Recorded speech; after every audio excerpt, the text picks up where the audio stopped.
ભાજપ નેતા જવાહર ચાવડા મુદ્દે કોંગ્રેસના નેતા લલિત કગથરાએ પણ પ્રતિક્રિયા આપી છે। લલિત કગથરાએ જણાવ્યું કે જવાહર ચાવડાએ કમળને હટાવી પોતાની રિયાલિટી બતાવી છે। ભાજપના નેતાઓમાં અસંતોષ છે, તે વિસ્ફોટ થવાની તૈયારીમાં છે। જવાહર ચાવડાએ કમળને હટાવી જણાવ્યું કે લોકો તેમને તેમના નામથી ઓળખે છે, તેમને કમળના નિશાનની જરૂર નથી।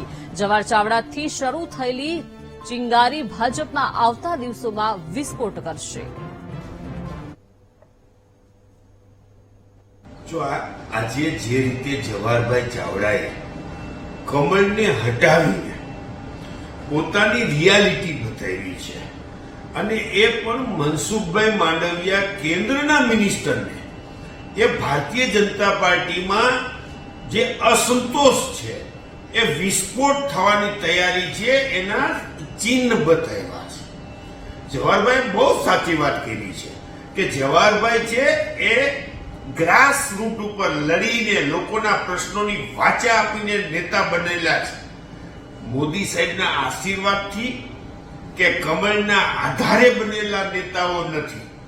સૌરાષ્ટ્રભરમાં જે ગ્રાસ રૂટના નેતાઓ હતા, જે જમીન સાથે સંકળાયેલા હતા, જે પ્રજાની સાથે સંકળાયેલા હતા, એવા જ નેતાઓ કહી શકે મોદીને કે આ ભારતીય જનતા પાર્ટીને કે આ કમળની જરૂર નથી, અમારી પહેચાન છે। જવાહર ચાવડાને લોકો નામથી ઓળખે છે, કમળની હિસાબે નહીં।